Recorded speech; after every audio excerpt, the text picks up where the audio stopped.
Hello, everybody. Welcome to a slightly late Archon-driven version of consciousness, not consciousness hour, but Incon. Sorry about the slight delay. As always, with the technology tends to not like us very much and tends to play around with us. But we can beat it because we are focused and we can do these things. Delighted again to have the opportunity to spend some time talking with Amanda Radcliffe, who is a friend of mine from many years ago and somebody who has, I think, of all of the people we have had on the show in the past, the amount of people who contacted me saying that they were very keen to have Amanda come back to continue our conversation because there was so much material that we spoke about last time that we ran out of time. Now, today we've got around about an hour and 20 minutes, something like that. And what we're going to do is we're going to continue our conversation from there. But very much quickly, Amanda, if you can just give us a little bit about background about yourself, and then we can get into the really juicy bits of information. So without further ado, Amanda, welcome. Hi. Well, I guess your viewers already know a bit about my background, maybe, I suppose, but for the ones that don't, I really don't know where to begin. I've been traveling around France for the last 10 years doing an ongoing pilgrimage and settled in Montsegur. And then, of course, became involved in making the movie Color Out of Space. So, Which is, of course, the subject matter that everybody's really interested in. in, mm, So, if you could start to tell us about how that came about, the whole background story to it. You know, the inside track on what sounded like an extraordinary movie. yeah, Color Out of Space. I mean, I don't really know where to begin, but I suppose I have to begin at the beginning, which is when I moved to Montsegur and met Richard.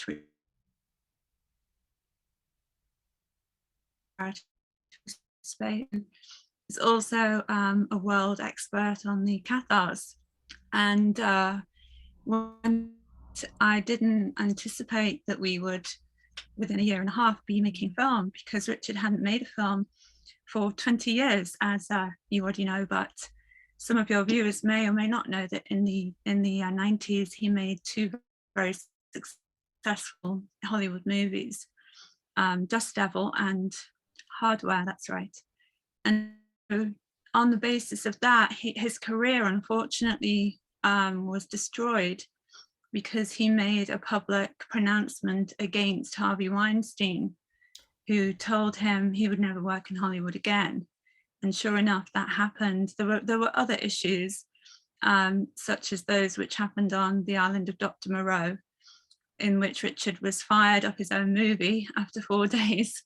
And then the movie bombed because it really could only be directed by him because he wrote it. And so when I met Richard, he had really retired from filmmaking. He'd made a beautiful documentary about the south of France and his experiences of meeting with the White Lady, which is called The Other World. And it was through that documentary that he and I connected because I was working for a web TV channel in Paris at the time. And part of my job was to source interview subjects for our channel. And Richard was suggested to me by a mutual friend. And then when we made contact, I soon realized that he also had an experience of seeing an otherworldly phenomena, which in France is known as la Dame Blanche. You The mentioned this lady. last time, and I think it's very Mm. very much worth retelling that tale because I found it extraordinary last time. So can you just Mm. remind us about what this entity is and how you saw it, and so did Richard? Mm. Yeah, so for me, my encounter with the White Lady began when I moved officially to France in 2016. I had only been there for 3 months, and I went upon a pilgrimage to a particular location in the Auvergne, which is called Orseval. And I went on this pilgrimage to pray for 200 people because I have a friend called Raylene Abbott who organizes international pilgrimages for different people who want to be prayed for. And then she has different pilgrims who go and pray at usually about 20 different sacred sites. It doesn't have to be a church. And each time we do this, miracles happen and people have extremely positive results. So it was my first time of being involved in a pilgrimage of this intensity. And I chose this particular site because it was a Black Madonna who'd been painted white, but the site was inside an old volcanic region, and the church itself was made from volcanic rock. And so it was a really interesting place to go anyway. And then, of course, the Black Madonna and the history of the Black Madonna there, which is a very ancient one, considered to be from the 8th or 9th century. So I went to this place, and then to my surprise, I prayed at the church in the night because it was open at night, and went back to my hotel opposite the church. And in the night, I woke up to this intense dream of a white light. And when I opened my eyes, I realized it was not a dream. The light was actually genuinely there. And it took the shape of a woman at the end of my bed. And then, like when I say it took the shape, there was no face. There was just like kind of, how can I describe it? Like she had a cloak. It was obvious that she had a cloak, but she had no face, facial features at all. Art would be, and it was just a mind-boggling experience. And I was terrified and pinching myself to make sure that I was actually really awake. And of course I was awake because the adrenaline was going through my body, and I got out of bed and I tried to see where this came from and couldn't, and got back into bed, and that's when she really fully manifested. And then she spoke to me and she said, people think they come here to see the Black Madonna, but this is what I really look like. You called me, so what do you want? So this was after me praying at the foot of the Madonna in the church for hours for these 200 people. And of course I couldn't formulate any thought, so I couldn't answer. And then she extended a filament of light from the center of her body and scanned me up and down the center of my body for hours and hours and hours. Well, it seemed like hours and hours. I don't actually know how long it was, but time disappeared, and I was in a kind of trance-like state, but very conscious of everything that was happening at the same time.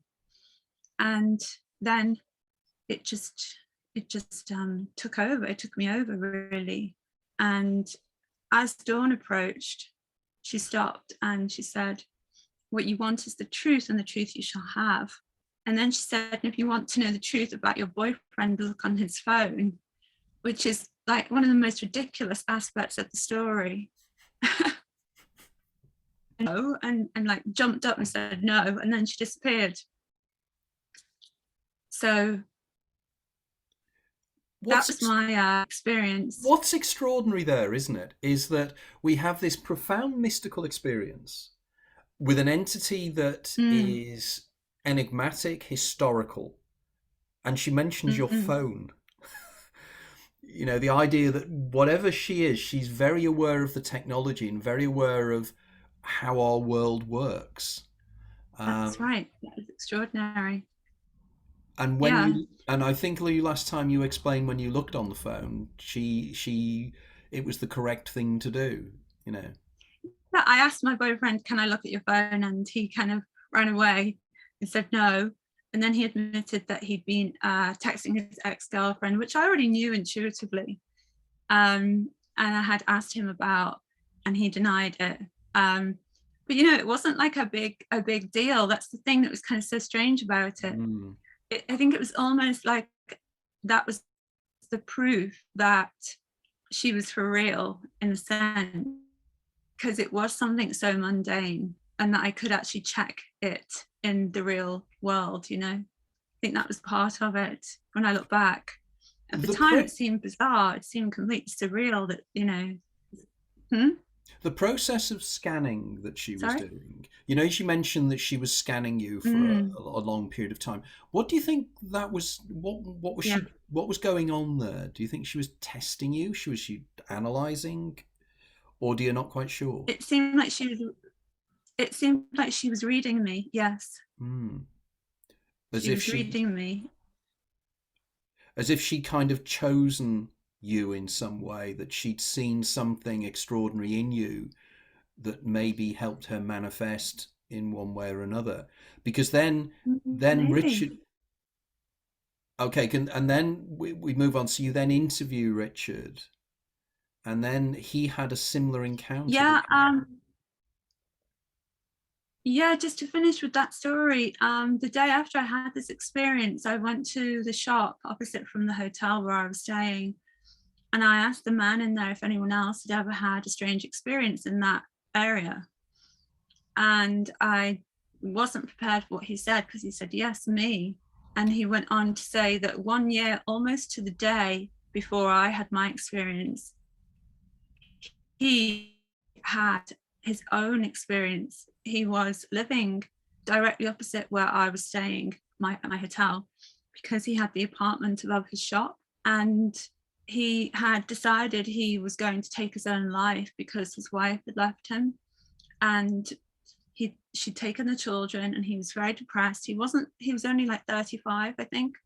And he went into the church to pray, and then went home, and he considered that he was going to do this the next day. He was actually going to take his own life. And that night, the night before he had decided to do it, he had planned to do it, the white lady appeared, and it was the same pattern.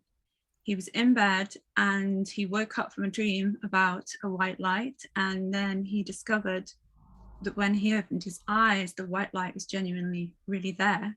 Took the shape of a woman, no face. He didn't see the red light at the heart like I did, but he said she had a cloak as well. And then he said that she spoke to him, and she said, "Do not take your life."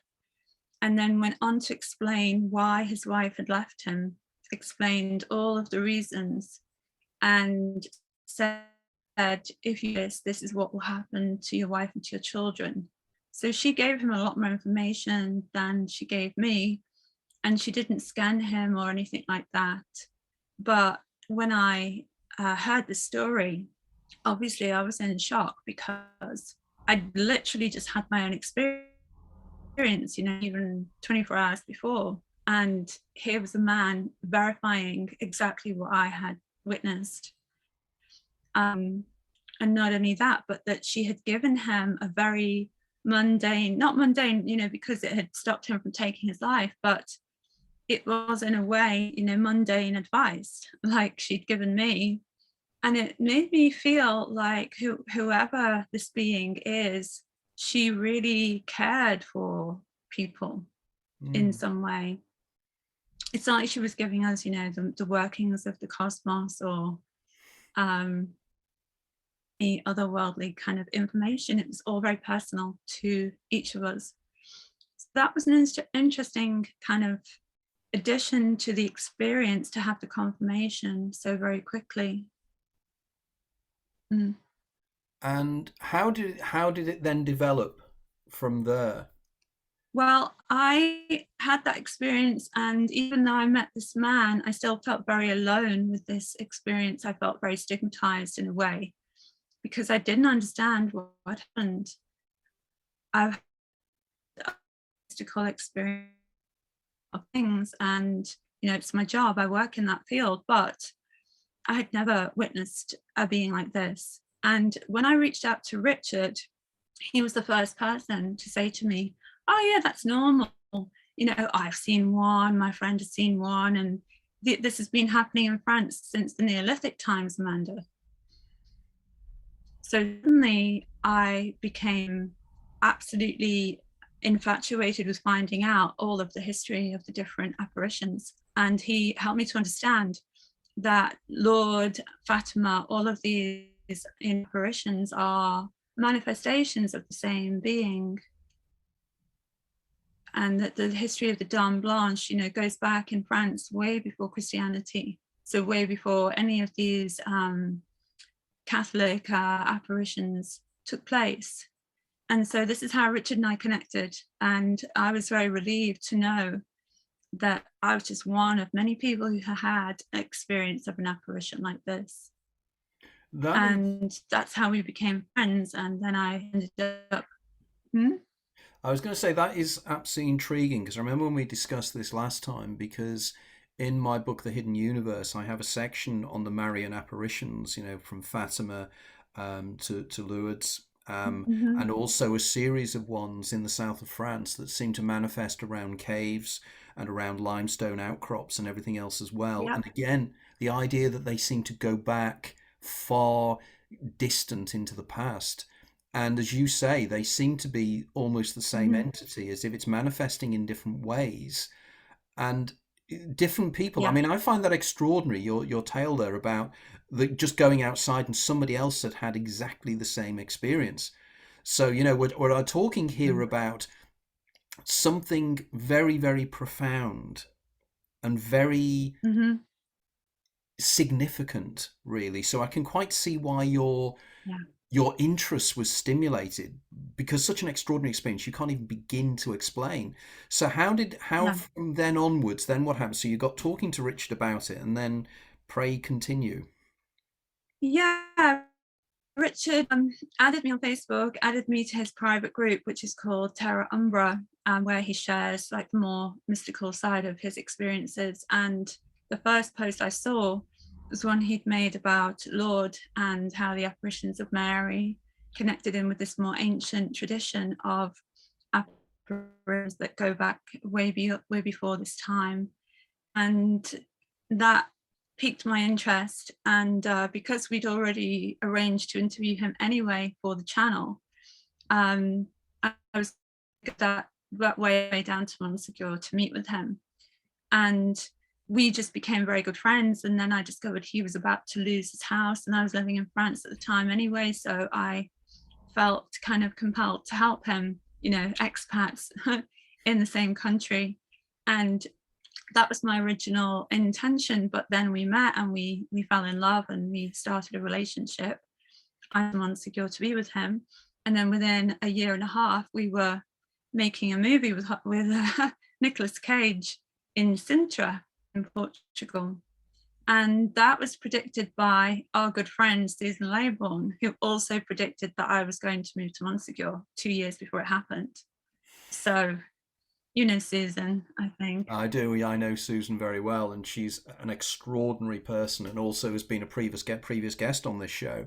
And from various sources, I hear that Susan's abilities to see the future are precise, isn't it? She's not one of these people that give wishy-washy answers. She says very precise things. And I think from what you were saying there, did she say you were actually going to Montsegur, or how precise was she? She did. Oh, she was incredibly precise. I didn't know Susan at all. And I just booked a reading with her because I was curious. And she didn't know me, and she told me, and this was in 2016, she told me I would be going to Montsegur and that I would live there and that I would meet a man and I would recreate the initiation rituals of the Cathars with this man, and I would discover caves, and that I had to go to Montsegur and be part of this initiation that would come into me while I was there, and that I would discover that the land needed to be blessed and the spirits of the land needed to be cleansed. She didn't know much about Montsegur herself, this is the strange thing. Right. And so for her to then say, you'll be recreating the initiation rites of the Cathars, and you'll recreate the French Gnostic Church, and you'll become the guardian of the black stones, which we've talked about previously.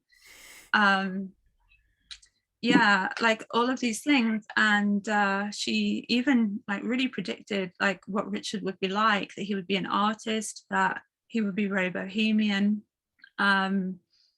I'm very experienced in all of these things. And at the time, I had a partner. I was living in Paris with him, and I wasn't intending to end that relationship and run away to Montsegur, you know.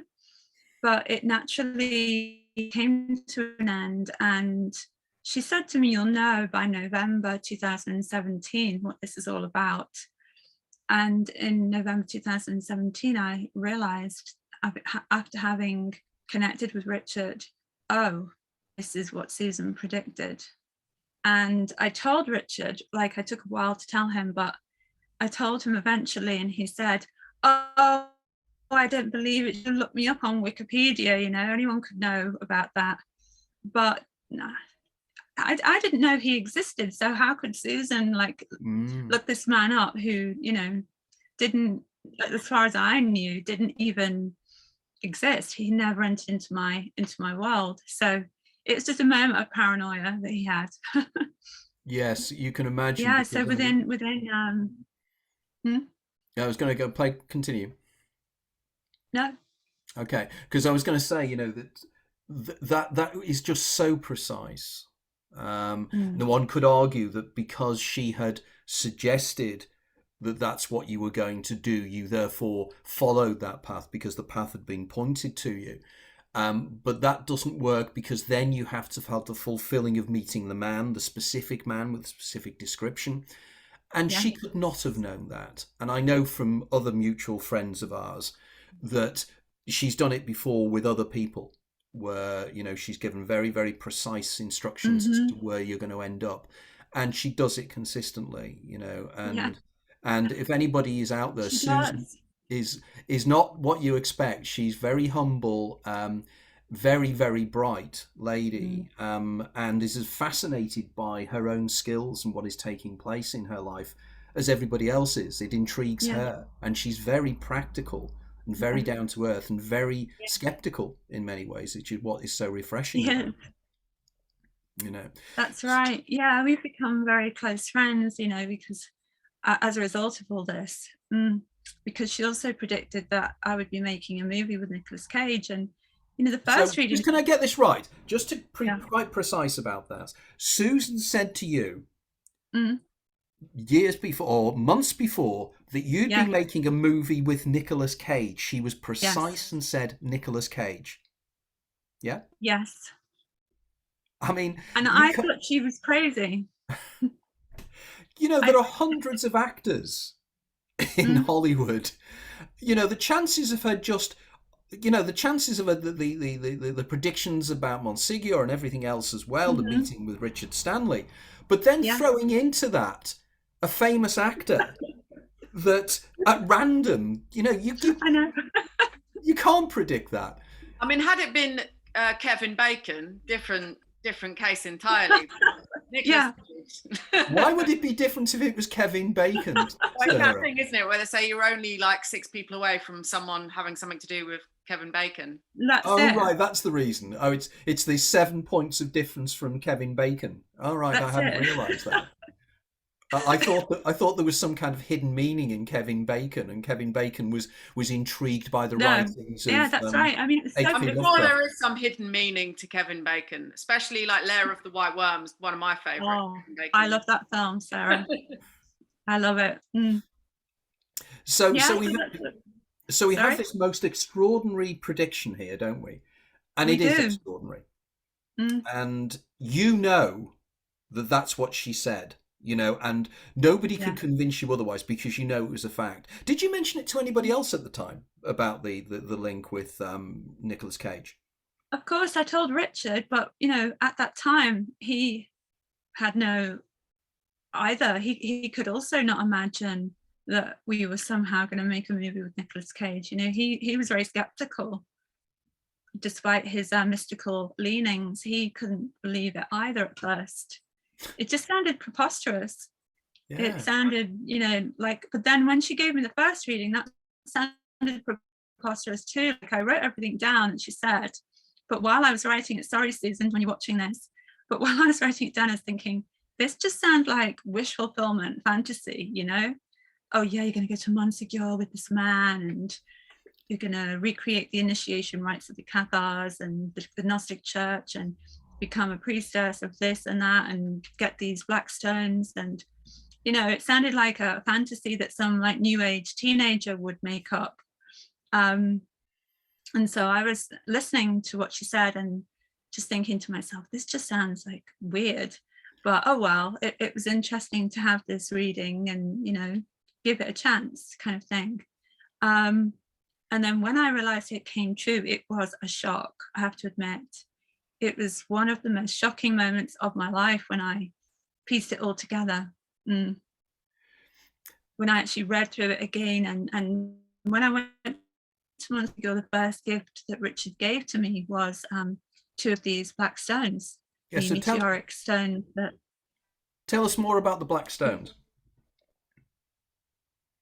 Yeah, I have one here, which is you can see. These are only found in the Pyrenees, and when you rub them together, they bleed. And the liquid that they bleed is used for purposes, and it can also be used for inducing clairvoyance and things like that. And they're only found in 2 locations in the Pyrenees. And it's believed that the Cathars knew about them. And it's considered also that they may be what is referred to as the lapis exilus, or the stone that fell from Lucifer's crown. Wow. So and they're considered to be meteors. So they're meteors. So just to explain, because you broke up slightly there. So when you rub them together, they give off a liquid, a red liquid. Do you know like what the red liquid blood chemically is? It looks like blood. Okay. Well, this is the thing. We've tried to have them analysed. Richard has sent them to many different places to have them analysed. I've given them to people, and no one has ever been able to give us a clear answer, apart from to say that it seems like it's iron. It's a form of iron, and that's all we know. Ferrous, I can't remember exactly. Super dense iron, anyway, is what we've been told. Right. And they're magnetic, you know.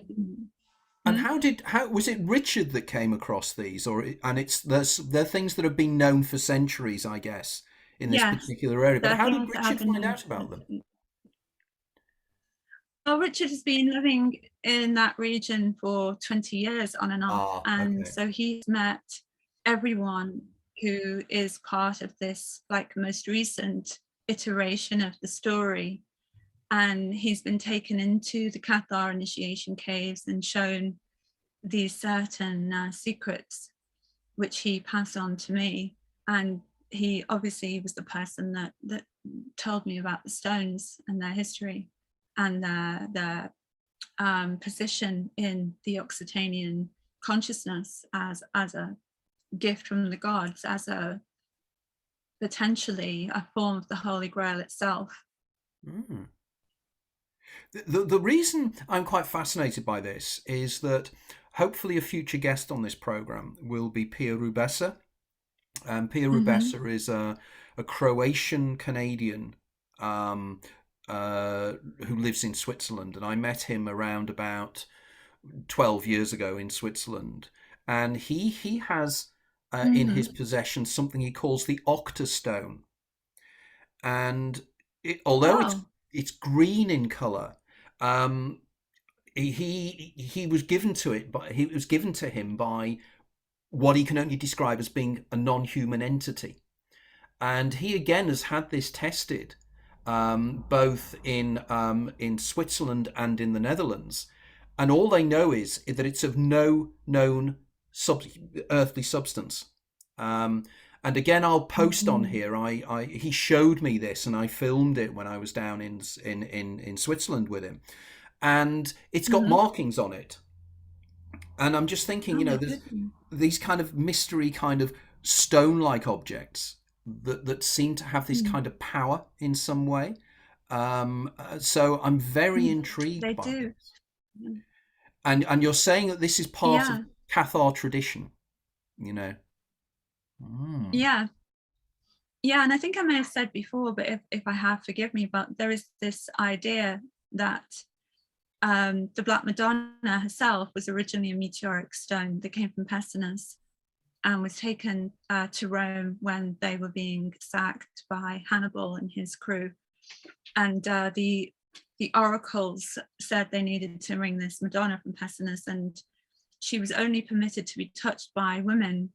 And I think this is where part of the castrato tradition came from in the priests of Kaibal as well. But so she was only allowed to be touched by women until she got onto the boat. And then she was unfortunately handled by the priests. And now she's under the Vatican, from what I've heard. Really?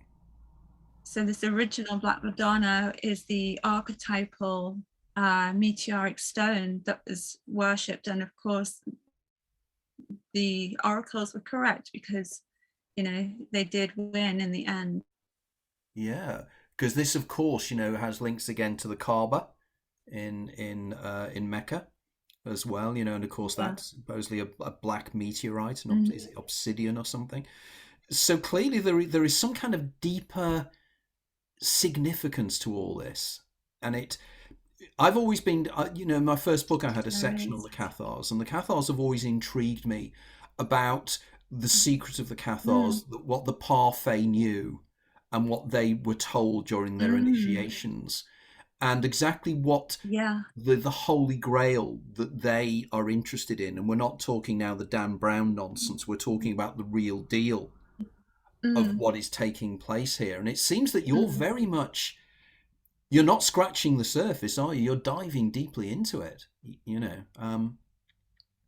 Yeah, and there's a lot I cannot say like publicly yet, but um, what I can say is that that is a many-faceted reality. The concept of the Grail and what the Cathars knew, it has many, many different facets to it, different parts, different pieces. I would say that there is a system of gnosis which has been gathered from different wisdom traditions, which the Cathars were the pinnacle of at their time, and that a huge amount of that gnosis has been lost, but some of it has continued in the oral traditions of the land and in the land itself. And so being there, going there and opening up to what is there, people will experience for themselves this question, the answers to this question. And I think the answers to this question are individual too, in the sense, you must remember Tim Wallace Murphy, who's written a number of books about this subject. One of his most famous books is Rex Deus, which is Oh about the yes, concept of the yeah. holy bloodlines too. Yeah, Tim and I were friends before he passed away. And I asked him one day, what do you think about the Holy Grail? And he said the same as what I have just said to you. He said, I think it's many different things for many different people. And Which it manifests like the White Lady, it manifests in a form understand according to our level of consciousness and our particular needs. I do believe in saying that there are physical objects that are imbued, that they do exalted states of consciousness and maybe even tripping in and out of time, being able to go backwards and forwards in time and to elevate the latent powers that exist within us as human beings anyway. And I would say that Montsegur itself is an example of that. Like going to the mountain is like the Grail. because If that makes any sense. it does to me, very much so, because I've always suspected that the concept of the Grail is symbolic, but it's symbolic of something far more profound than just the chalice that held the blood of Christ, and that it's symbolic of something, a That's right.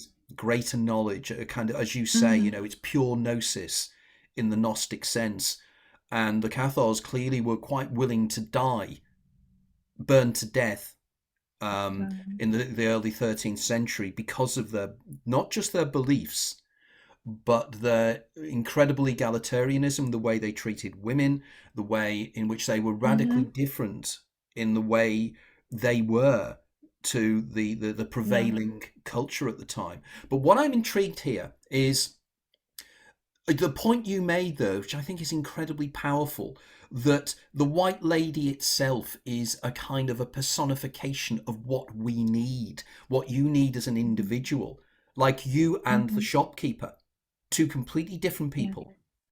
And she manifested it to both of you in the same way, and was there to help you both in different ways. To me, this sounds like almost it's a kind of a collective life force that manifests when it's needed in some way. I'm probably making no sense here, but I can kind of, You are. makes so much sense, you know, that it's this kind of telluric force, this kind of force that's in the ground, it's in the mountains, and it's part of it, and we collectively bring it in, you know, and maybe through ceremonies or whatever. But there are individuals like yourself that it's attracted to, that it can use to manifest in different ways. You got it. That's it. That's it. And I've received information to that effect from people that didn't even know me, who sent me messages to say, I have information for you about what you're doing, and this is what you need to do, where you need to go. And the information is always coming with the same end, which is to help stabilize the manifestation. Well, as you said, you then get wheels within wheels here, don't you? Because I always argue, and I know my little group, we argue that we're all being brought together for a purpose, and it's something that we talk about regularly, Sarah and I, when we're on this show.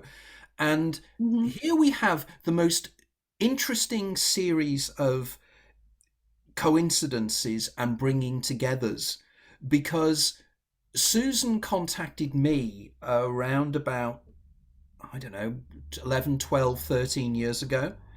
And she had, I think this happened to Susan, and I might stand corrected on this, but I know it was somebody like Susan. Did I tell you this story last time about the lady on the tube? I'm not sure. Can't remember. I'm sure this was Susan. Oh, the one with your book. With the book. The one that had your book. The one who the other woman. You did. Where she dropped the book in front of her and then handed to her and said, "This book is for you." And that's right, you did.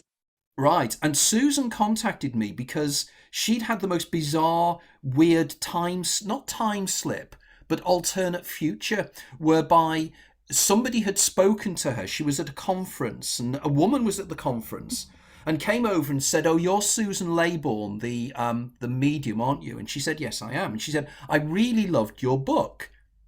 And Susan said, "I haven't written a book." And the woman described this book that Susan had been planning to write but hadn't written. But the woman was absolutely convinced. Okay. She was absolutely convinced that Susan had written this book. Now, why this is weird is that literally the latest edition of Fortean Times has an article about a conference that took place in Liverpool a few weeks ago. And it was a Fortean conference that took place. And one of the guys that spoke at it was a guy called Dr. Rob Gandy. Okay. And Rob describes in Fortean Times how a group of people had come to him and said, "You've done this talk before. We've seen you do this talk before with all the descriptions and the PowerPoint presentation." And he said, "No, this is the first time I've done it." And somebody else in the audience came over and said, "No, I've seen you do it as well." And he knew he hadn't. And how strange.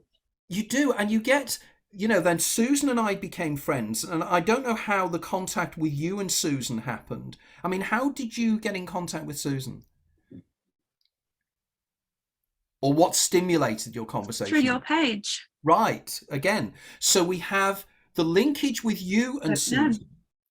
Then we have, I know yeah, that Sam Treasure is dealing with Susan and has had some incredible yeah, predictions that Susan has made. And mm-hmm, Susan keeps appearing in my life in the oddest of places. I did a talk in Birmingham a few years ago, and she just turned up at it, and she didn't even know how she was going to get home. She just turned up, and you just feel that there's something happening here. there There's is. the Stephen Stills song. There's something kind of happening here. What it is, I'm not quite sure. Um, and I sometimes Mm-hmm. feel that that somehow you're very deeply involved in this, and what you're doing down there is going to be of some significance to what we are trying to do here. And I don't know what it is yet, but it's suddenly I just had this welling up feeling. My daemon was just screaming at me. My daemon's been screaming at me for the last 10 days that something significant's going to Oh, happen. It's really, gosh. really very odd, and it's building up and it's building up and it's building up. Um, and there's other people I'm not going to speak out of turn, but there's other people I've been talking to about this, and they feel the same way within our group, Mm, that mm, there's something happening here. And I'd never absolutely. really linked fully until now the significance of what's happening to you Mm-hmm.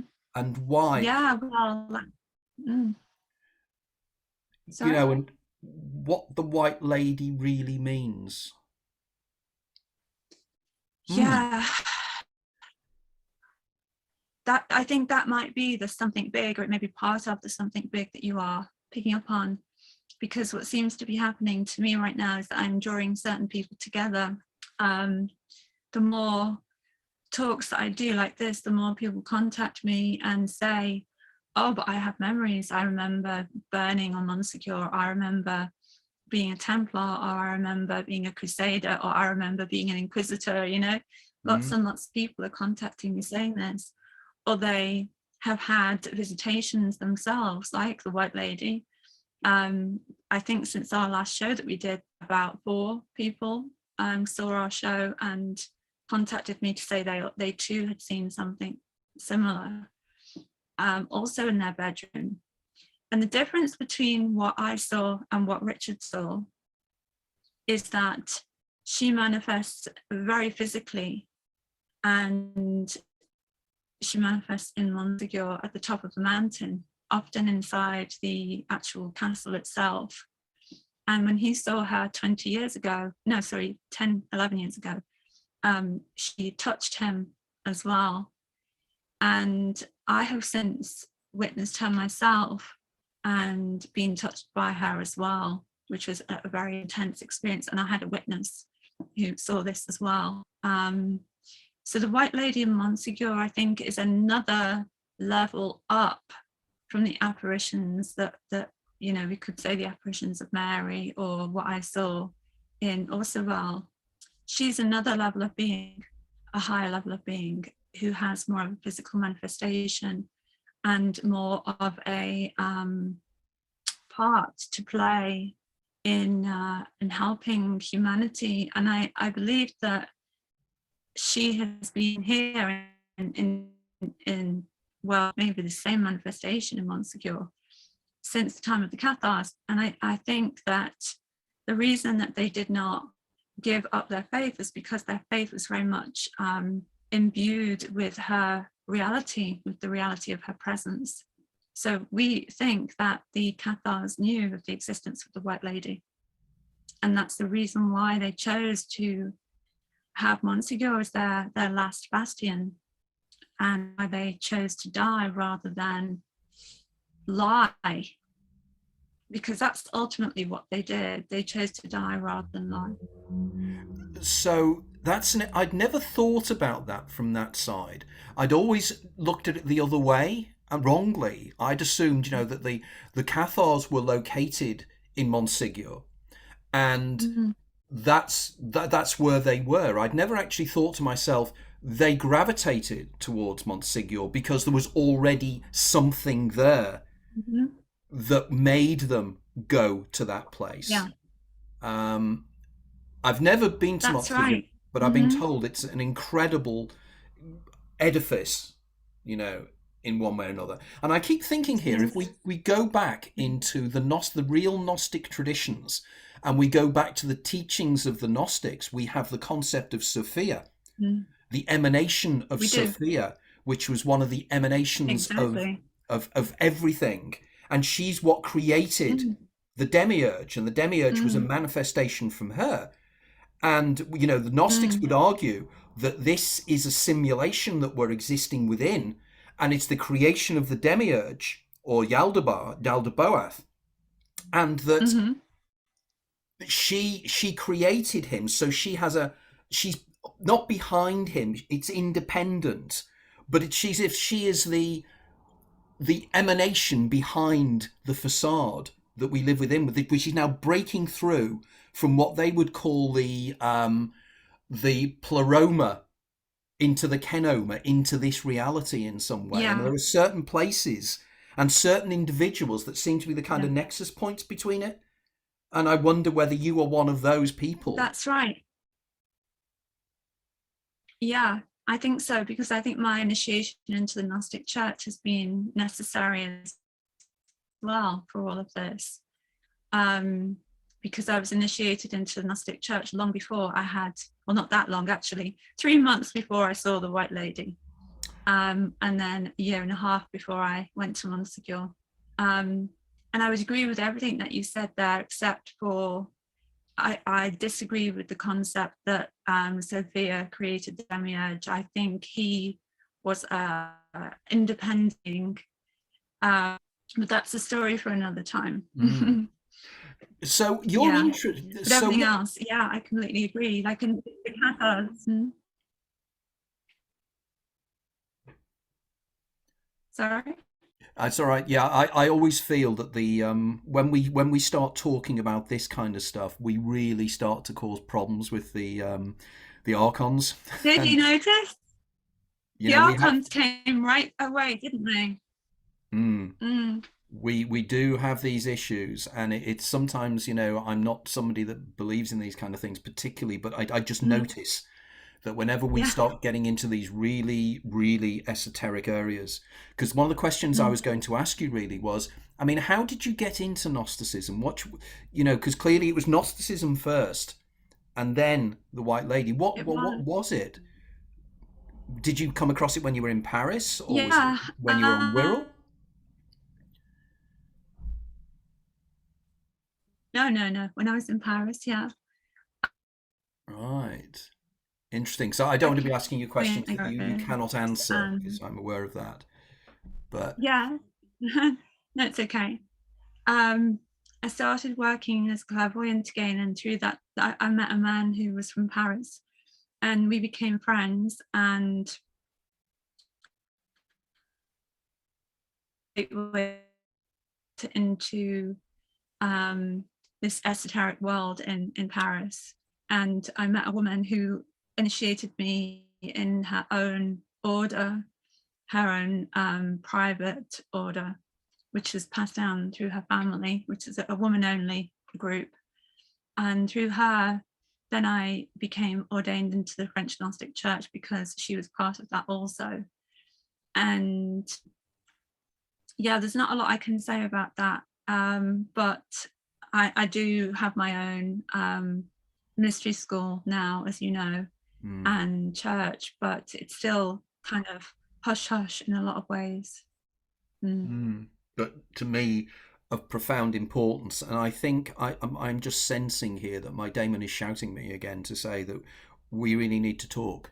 Not here, but we need to meet up sometime and talk further about this, because there are certain things that I'm not going to divulge here that are, that are really playing with my psyche at the moment, that is quite curious.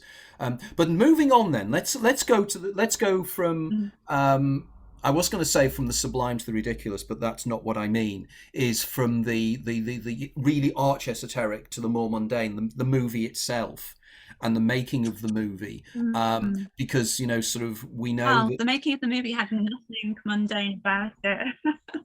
Right. So tell us more, because I mean, H.P. Lovecraft himself. Of course, when we start looking about the milieu of Lovecraft and Lovecraftian work of Cthulhu and everything else as well. That's a whole interesting ball game in its Mhm. own right.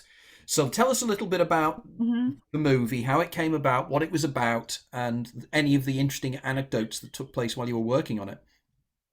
Yeah, so when I met Richard, obviously he'd written this script, which is the adaptation of Color Out of Space, like 8 years before I knew him, with his ex-partner Scarlett. And the script had been doing the rounds in Hollywood, and no one had been particularly interested. And then Nicolas Cage got given a copy. He read it and he loved it. And the reason he loved it is because the lookbook, the design elements for the film had a pink praying mantis in it. And he said, "A pink praying mantis, I want to do this film." So even without reading the script, he liked the imagery and wanted to do a film with a pink praying mantis in it. The trouble was, we didn't actually have a pink praying mantis at the time, so we had to write one in for him. And the original script was very, very different from what the movie now is. It was much darker and more nihilistic and kind of closer to, Lovecraft's rather nihilistic view of life and the universe and the original story. And I hadn't read the original story when I got involved.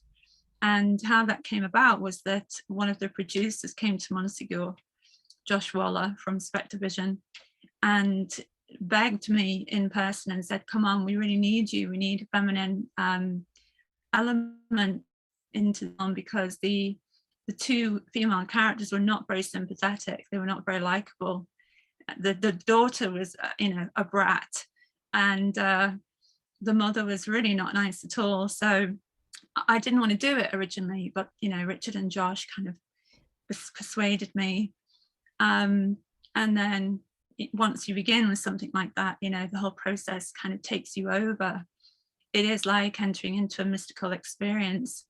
And writing, so helping to write on the script, I put certain things in, like the storyline between Nicholas and his dad, Nathan, the character of Nathan and his dad was not in the original script, that they had a bad relationship, for example.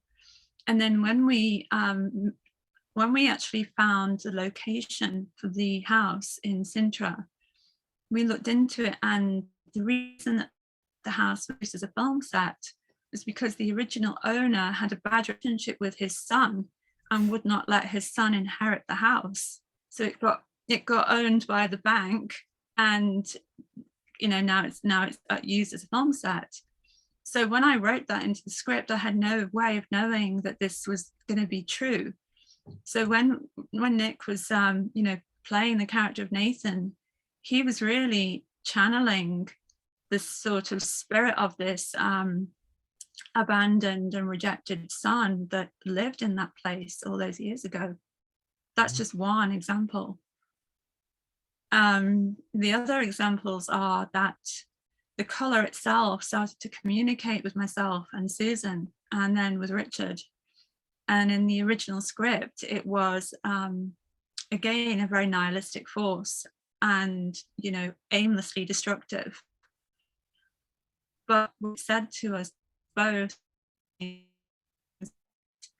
wanted to be seen as beautiful. And if you've seen the movie, you'll see that it is. And we have Lavinia many times saying how beautiful it is. And the other thing that I put into the script, into the backstory, is the idea that the color brings out what's truly inside of people, like that quote from the Bible, what's truly inside of people. If they bring it out, it won't kill them. If they don't bring it out, it will kill them. And everybody in the movie doesn't bring it out, with the exception of Lavinia. And again, that's a part that I wrote in because I wanted Lavinia's character to be the Gnostic heroine of this story. In the original script, she doesn't have the transfiguration. She just kind of dies a little bit sadly at the well. And when I spoke with Richard, we both agreed that this needed to change, that she needed to be the channel to send the color back to where it came from, which is what she does at the cost of her own life. But then at the end of the movie, there's a kind of hint that the color hasn't truly gone, that an element of it still remains in the water supply. Wow. Don't know whether anyone picked up on that who's seen the film. So there were many different elements that I got involved with in the script itself. And then I went out to Portugal to help Richard rehearse the actors, because I have an acting background, as you know. I went with my friend Josephine Larson, who's an acting coach, and she helped as well. And the whole experience was very intense and very mystical, because Sintra itself is a very mystical place in Portugal. It has such a history of different occultists, esotericists going there, and mystical buildings with lots of Freemasonic symbolism and Knights Templar buildings. And then of course you have the Knights Templar city of Tomar very close by. And again, just something to add is that Susan predicted I'd be going to Tomar the first time I actually physically met her. So she was awake all night. We were can I just jump in here? She used the name Tomar. She actually said that. She did. Susan and I were together at something called the Mary Magdalene Conference in France. And it was the first time we physically met. So I was doing the Gnostic liturgy there, and she was doing a presentation. And we were staying in the same place, and all night long, the spirit world were keeping her awake. And Tomar, Amanda has to go to Tomar. Tomar, Amanda has to go, over and over again, apparently. So she came down for breakfast the next morning, and she was a bit, I hadn't had much sleep, and it was the day of the presentation. And she said, Amanda, the spirits have kept me up all night. What does the word Tomar mean to you? And I said, nothing. I have no idea. What is that? Tamar, maybe River Tamar or something, and she got it wrong. So we looked it up, and it was this Knights Templar city in Portugal. And this was in 2016, long before I went to Montsegur. And I thought, Knights Templar, why should I be interested in that? I'm not interested in that. It looked interesting. I looked at some of the buildings and thought, well, the architecture is interesting by itself. It looks beautiful, but I had no kind of compelling feeling that I needed to go there. And yet when we made the movie, it was just across the road, really. And we went on our way back, and Richard did have a very strong experience there. This is simply extraordinary. This my mind is completely boggling here as to the significance of this. The predictions that Susan made were just like nothing I've ever heard before. With such extraordinary precision. Yeah. And she's told me, sorry, go on. I was going to say that, as she said, it's the spirits that speak to her. So there's something that's channeling through her, that's telling her. It's not Susan saying this. It's something behind Susan that is, she's effectively, literally being a medium of communication between an intelligence that knows your future, and an intelligence that specifically knows your future is concerned. It's very... Go on. Please continue. No, that's it. I'd finish because you were about to say something as well here, and I feel it's important that I just feel something profoundly significant is going to be said any second, and we're all going to go, wow, that's the secret of the universe. Well, I think you just said it, which is there's some kind of intelligence which is concerned with my future in particular, that has guided me and pushed me into certain locations and certain places and certain situations. And I've said this in interviews before, I can make light of it in a way and be sort of frivolous about it. But to recognize that there is a destiny that has to be fulfilled is quite a heavy burden to carry sometimes. And I remember before I went to Montsegur the last time, I was looking in the mirror and I said to myself, it's okay, you don't have to go. Just because this prophecy is being given, you don't have to do it. And literally a bolt from the sky came and hit me in the head. I mean, I'm not kidding. And I fell on the ground and I thought, okay, that was like Saul being struck on the road to Damascus. I can't say no, can I, Paul? Yeah. So because, you know, I'm thinking, let's go. because I'm thinking back here that all of this, if we'd have not met at the Walker Group all those years ago, That's a good point. you would not have known of Susan. Therefore, Susan could not have communicated these things to you. And you go, Oh my goodness. wow. And the symbolism I'm getting continually now, and recently even more so, is symbols of labyrinths and paths and forking paths and paths where you can take one choice or another. And each one of them has such a profound impact on so many things. And I just feel that the decisions we are making now is going to have profound impacts in some way or other, you know. And I sometimes feel that, I mean, particularly with your situation, you must sometimes think, tell me what you want me to do. You know, I do. You know, and it's, and you think how there are wheels within wheels, and and it just makes your brain hurt sometimes when you think about it.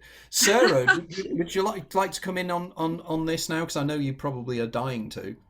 Well, me and Amanda have had like well deep chats in the past about our similarly forking paths. And one thing recently, I'm really interested to hear you tell us again about that story of the contact with the White Lady occurring sort of mid-dream, and then you waking up to see it. And it's a project I'm working on at the moment to reintroduce dream incubation on pilgrimages, and using and utilizing sacred sites, holy sites, sites of power, I guess. And I'm working with Rupert Sheldrake and the British Pilgrimage Trust, Guy Hayward of the British Pilgrimage Trust, to do this. And you know, I think it's really interesting. We've talked before about this idea that some sites have power, and you know, with regards to dream incubation, it's a technique that has been used for millennia to contact particular entities that those sacred sites are seen as being their sacred precincts. And one thing I'm really interested in, because we're going to be doing a lot of dream incubation in churches, is, you know, I've read a bit about Gnosticism. I know a little bit about Gnosticism, but how Gnostics view the Bible, the Christian faith, and where it fits in exactly, sort of in a nutshell. I know you're a bishop for the French Gnostic Church and a high priestess. So, you know, your view about churches, because obviously there are churches where you could practice dream incubation and things like this, or sacred sites, Jesus and Mary. Your thoughts on that? I mean, that's a massive thing, actually, but you know. We may have to do another show to cover all of that. Gosh, okay, where to begin with that? Well, what I can say, I can't speak for all Gnostics, because there are different groups within Gnosticism who had different opinions about all of this. I can speak for myself, and the Cathars, who I, you know, really do believe were Gnostics, and I can say that because they're very similar to the Marcionists and the, I can't remember the other name of the group now, but anyway, they believed that the Old Testament was the work of the Demiurge and the New Testament was the work of Christ. So the Old Testament, they believed, was to be ignored, and that Jehovah was the Demiurge, and only the New Testament was to be given any credence. And obviously we have now discovered the Nag Hammadi, but we still have not discovered the true holy book of the Cathars. But we can piece things together when we imagine the different people, the different priests who have criticized, you know, different heretics, when we think about their writings. So It's a difficult question to answer. It's a very ambitious topic. Regarding churches, I would say in England, there have been very few churches that I have particularly resonated with. The only ones that I have resonated with have been in Wales, like very ancient chapels and holy wells in Wales, and then in Cornwall, because of that more ancient Celtic hybridization.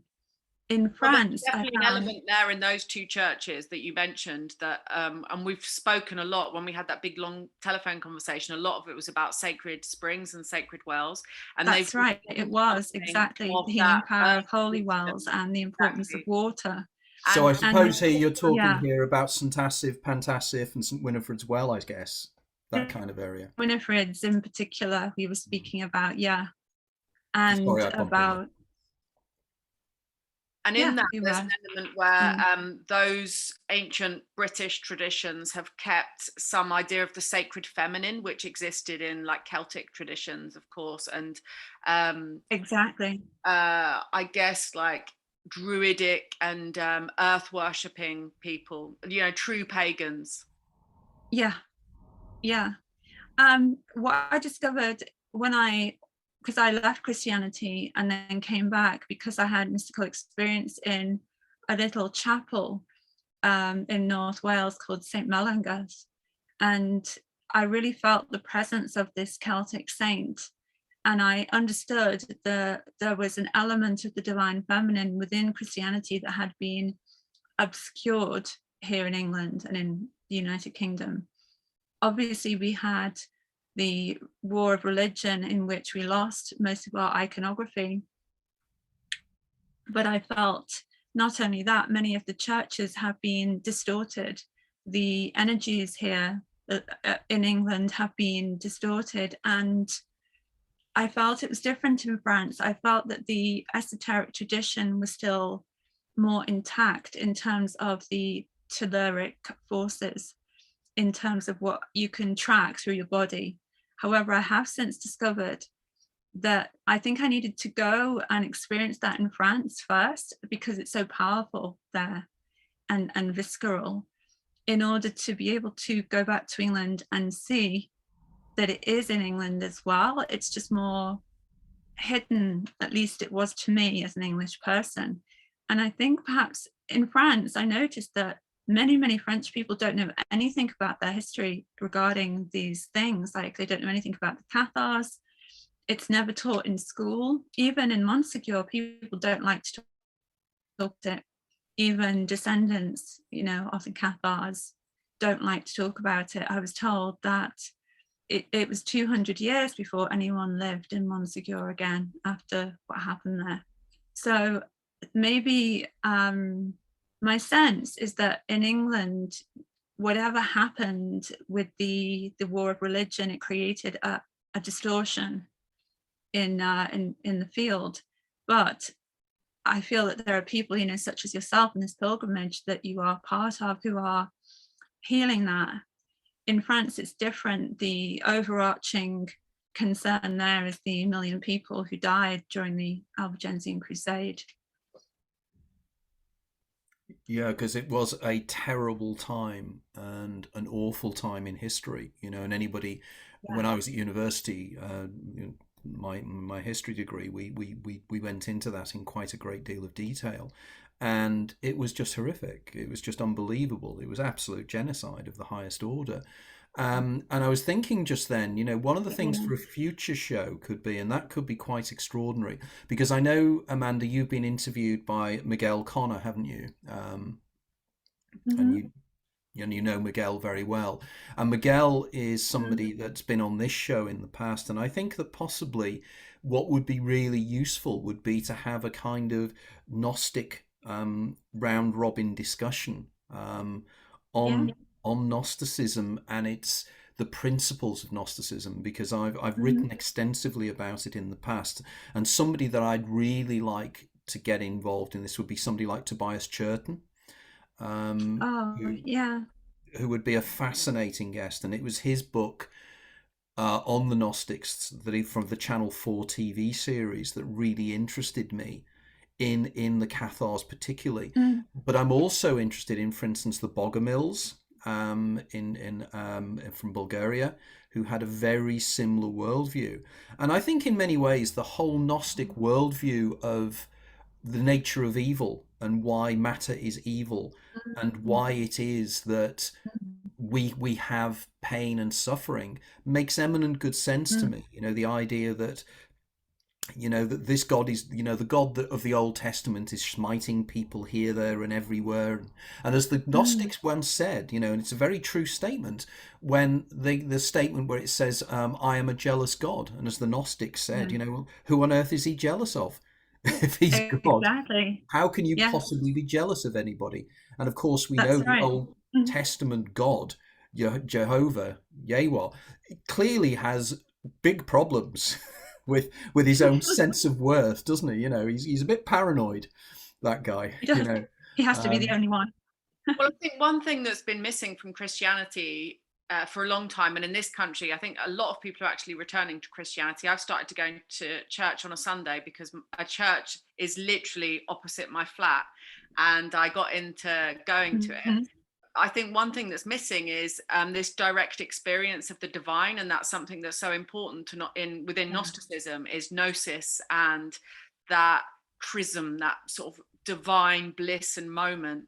And without that, you're just following rules in a book. And I think you can become disconnected from the message of the divine. So I think that this reintroduction of experiencing like first person the divine through prayer, through whatever practices, through euphoric singing and dancing, those are things that are sort of more related to the divine feminine, or an essential to have that blend of the divine feminine and the divine masculine in order to have the full potential of spirituality come into being.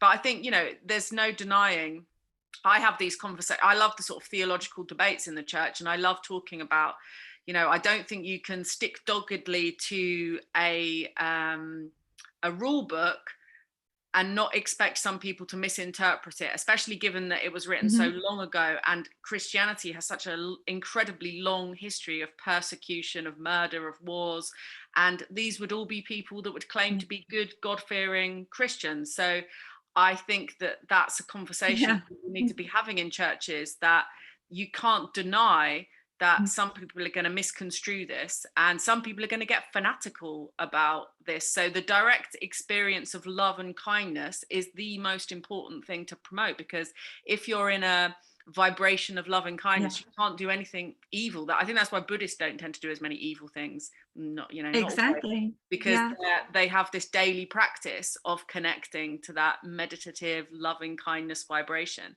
and we need a bit more of that in some of the other religions, because I think that I think religion gets a bad rap, but I think it's a huge gift for humanity when it's working perfectly. But it's so easy to for it to be misused and politicized. Actually, there's a huge sort of element of using it for political and financial gain. And but if people were to connect with the real visionary element of it, then I think it adds massive value to people's lives. And I think people are missing spirituality deeply, and perhaps something like COVID and the lockdown was something that, apparently there's been this massive resurgence of interest in joining spiritual organizations, because people during lockdown realize, what am I really living for? But when I can't consume as much as I was before, when I'm not able to do anything, when I haven't really got a career to speak of, where is the real value in my life? And I think that recognizing that there's a spiritual divine element to our existence is probably the most wonderful thing that people can recognize. Well, I think one of the things in my go on, sorry, Amanda, you were saying. Oh, I need to say I couldn't agree more, and I just wanted to say something in response to your point before about the church. When we consider when the churches were first created, human beings didn't have electricity, So we didn't have television, we didn't have internet, we didn't have cars, we didn't have any of these entertainments that we have now. We didn't have films. So going to church was a psychoactive experience when we consider how the churches were built, and they were built using the energies of the place. I mean, this is the reason why they were built on ancient temples most of the time. So the energies were already attuned to a certain religious or spiritual frequency of repetitive prayer and ritual and so on, even if we're just looking at it not esoterically.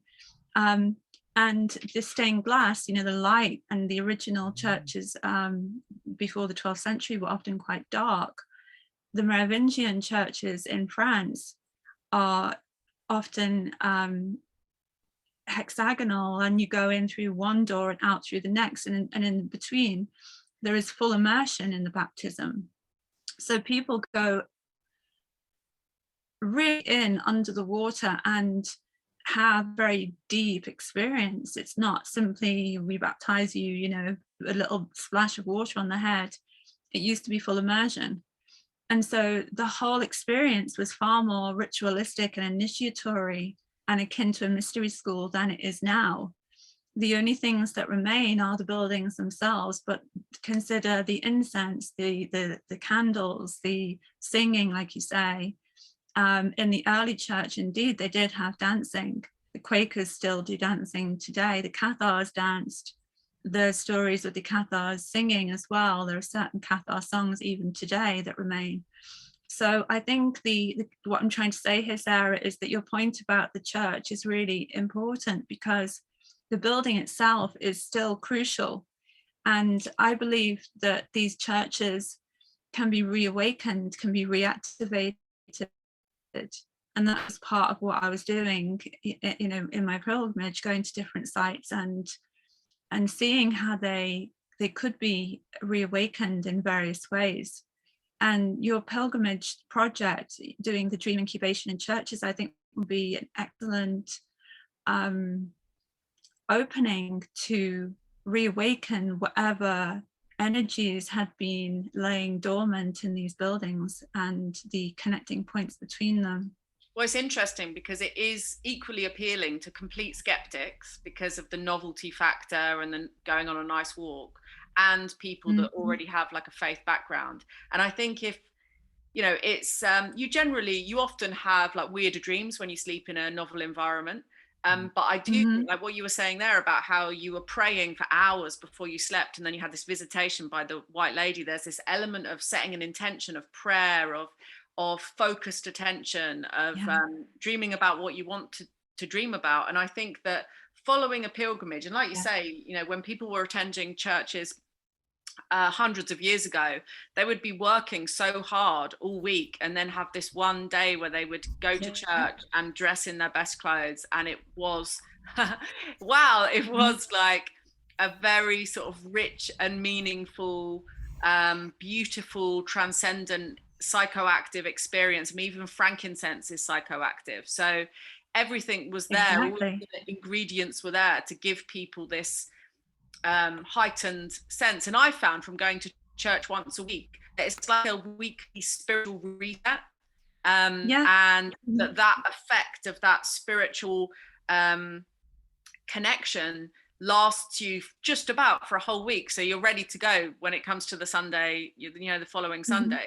So I think it's amazing. And actually I spoke to a guy from the British Pilgrimage Trust the other day, and he was saying to me, God, the last thing I expected you to tell me was that you were going to church on a Sunday. but I am. I think this links beautifully, doesn't it, to a previous guest, Danielle Marie Heron. And I don't know, Amanda, I don't know if you saw that particular one, but she, and the way she does her walking and the way she attunes to the environment around her.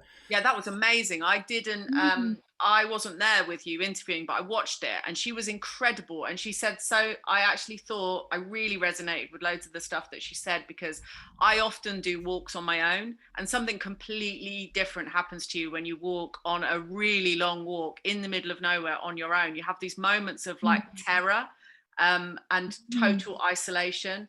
Even if, like she was saying, as an experienced walker who does this often, every now and again you get this overwhelm of just how minuscule you are in the scheme of things, and it can be like an initiatory experience. And when you're on your own, things are like extra magical. Your connection with nature is so different, because when you're with someone, you're chattering. And I remember she said this one thing that really made me laugh, because I've totally had the same experience, where she was somewhere, I think it was in the Highlands of Scotland, and she was looking out and she was thinking, God, there's no one for like there's just no one around. Like, I'm not going to see anyone for miles. And she said, if there was just a Starbucks in the difference, I'd feel like more secure. And I was like, God, I've had that. It's such a like mundane, like kind of gross thing to think, but actually I've definitely had that experience where, you know, that if there was just some house or something that you would feel safer and more secure.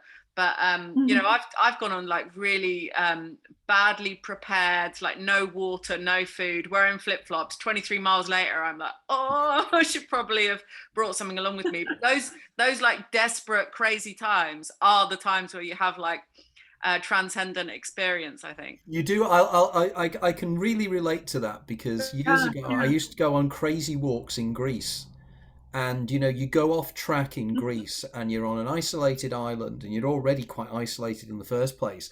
And you realize that you are somewhere completely alien. And Greece has this depth to its history, you know, and you imagine a centaur is going to come running out the glade in front of you. And you suddenly realize that you might not get back alive. And I've had 2 or 3 occasions where, you know, you suddenly get that sensation of I don't even know whether I'm going to see the sunrise tomorrow, because I've got myself in such a terrible situation here. And it suddenly focuses everything, doesn't it? It reduces everything down to you as a sentience existing within this vast, possibly hostile universe. The thing that I find is there's a different relationship between you and wildlife when you're on your own. I remember this. I remember being in Wales, because you see more wildlife when you're on, because when you're chatting, walking along with someone, it's like the animals know that you're different from them somehow, and when you're on your own, they seem to not know so much that you're that different from them. I remember walking in the Brecon Beacons once, and this sheep said hello to me, like just so clearly. It was like, hello. And it was the most amazing weird thing, and it was tiny, but I was like, that sheep. And you know, when there's no one to tell anyone about what's happened as well, so it's this richer experience. Because I remember when I was younger, I used to think like, what's the point in going anywhere on my own, because there's no one to see that you were there, or to experience it with. But I got really into it. And I think the same is true of when you go on holiday on your own. Totally.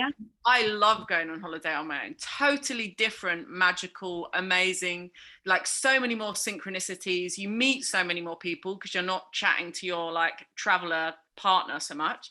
I think it's amazing. I usually go on holiday on my own, and it's great meeting people when you're on holiday. But you know, it's also, I think it's that thing, like when you're in a couple or when you're with someone traveling, you can blame that other person for stuff that goes wrong. And when you're on your own, you just suck it up, and it's probably a bit better.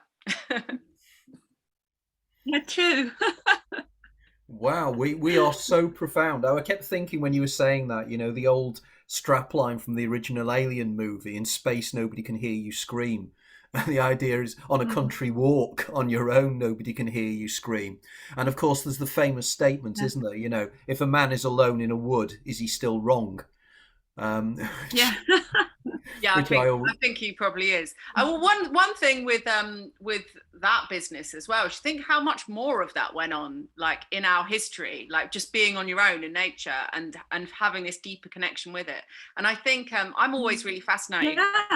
Like, you know, now that we've got mobile phones, we're never out, or, you know, you have to go quite a long way to get out of contact. And the last time I went to Wales, no phone signal, no internet anywhere.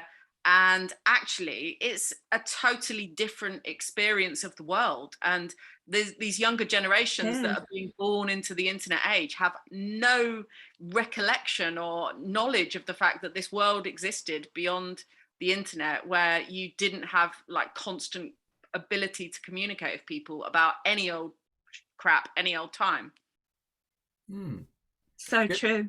This one is of the things that Richard always noticed. Sorry? Go on. No, go on.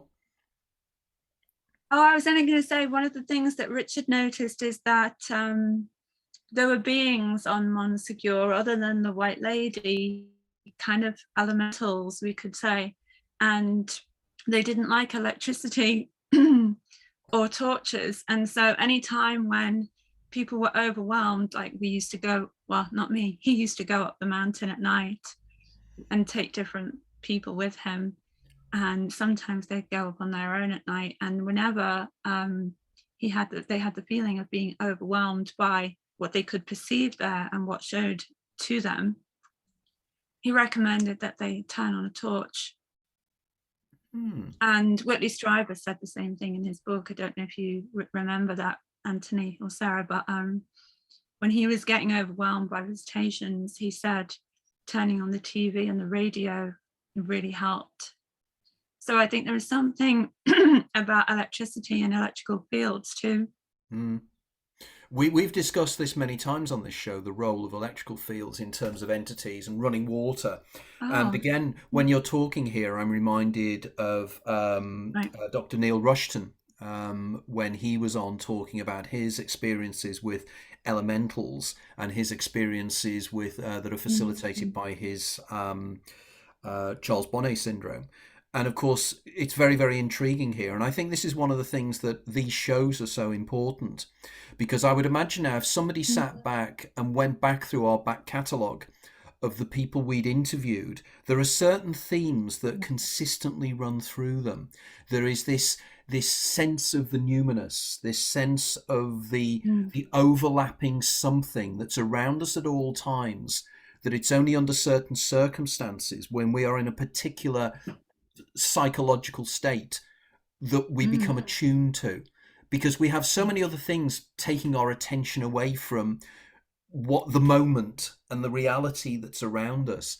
And in this I'm reminded of, and again it could be of significance here, is that the group of French historians that were founded by a guy called Marc Bloch in the 1930s, and they're called l'Année. And there was another guy called Ferdinand Braudel that was also involved in this work. And their argument was, and it was quite interesting, it was what you guys are saying. And they said, to get into the mind of a medieval person, you have to realize, as Sarah said, they lived in a world where when it went dark, it was very dark. There was no intermediate things. And I think the point you were making about churches, I think was of profound significance. I never really thought about that before. I knew them as kind of ecclesias, the idea of where the group came together. But it's deeper than that, isn't it? It was a place of solace, a place of protection. And again, the very profound statement that one of you made about, the stained glass windows. And the Merovingian, I can never pronounce that word, churches, and how different they were. Merovingian. Yeah. And the idea, isn't it, that, to get into the worldview of our ancestors, they had the same brain power as we did. They said they may not have been as educated or as knowledgeable, but their intellectual abilities were the same. But their world was different. And it was something that a previous guest of this, Kaz Coronel, once said to me, and it really brought it home to me. When Kaz turned round and she said what she really enjoys doing is going out on a country walk without any shoes and socks on. Because you actually feel the term you use, the telluric forces underneath our feet, where we're never touch anything, but we're sensing the numinous around us. And I think this is why there are so many people suffering with anxiety and dissociative disorders, because our attention is so incredibly fragmented. And I was thinking even recently about everything that's happening in Ukraine and Russia and around the world. We're so bombarded with information about what's going on around the world all the time that we lose connection with the world that's under our feet. And if you think about people, I can't remember who we were talking to last time, but they were talking about how it took news as long as it would take a ship to cross the channel to come from Europe, because information can now travel like super fast speeds. And we really underestimate what difference that makes to our lives, because we're not focused anymore in our you know, I was talking to someone at the church the other day about, I do really believe that our role as human beings is to create heaven on earth. And if we all concentrated on creating communally a heaven type, paradisical, beautiful place in the place that we're living in, then we wouldn't have as many problems as we have at the moment. But the internet, especially, you know, Star Trek had this vision of, all communication, but to utilize it for like furtherment, evolution, development for the benefit of mankind. But the internet is now full of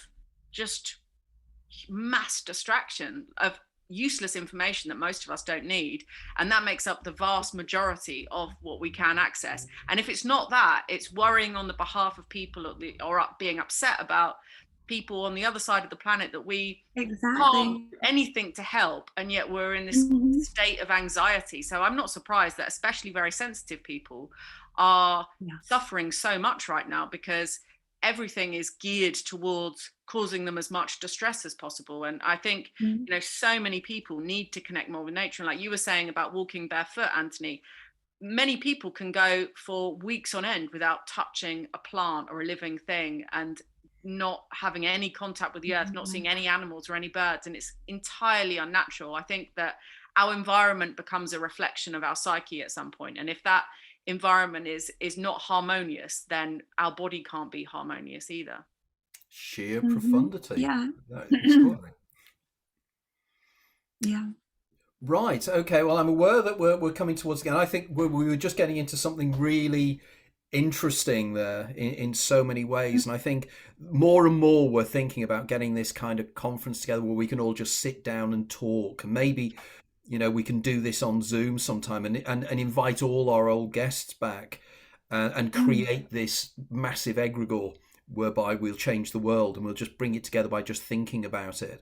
But Amanda, very quickly, because I know from last time you were on the show that so many people were absolutely fascinated by you and what you're doing, and so excited about it. And I think after this particular discussion, I think even more people are going to be going, wow, it's just mind-blowing. So how can people contact you, your work, everything else, website, these kind of things?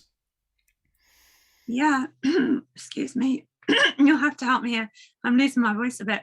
My website is my name, so it's amandamariamneradcliffe.com, and I'm on Facebook under the same name. Okay. Right. Well, this will be going out, as I say, this has been an extraordinary one, and I think this is one of the few shows we've done that's almost captured when Amanda and I used to meet in Liverpool at the art gallery, the Walker Art Gallery. This is the closest the three of us discussing to that dynamic we had then. Which they were wonderful days, weren't they? They were really, really great. Really enjoyed those so much. They were, and I'd add something about that actually. How I came to find you, I mentioned it before, but because you brought it up, thinking about the bigger picture, how I came to meet Susan through you and how that all linked. I found you because your book, The Daemon, dropped off the shelf in my local library in the Wirral. Do you remember? Yes. And then when I opened it up, it was, I think it was page 3 or something, and it said, if you are reading these words, you are meant to be, or something like that. Do you remember? It was. That's exactly what I said. That, you know, why are you reading these words now? You know, what stimulated you to pick this book up at this moment of time in your life?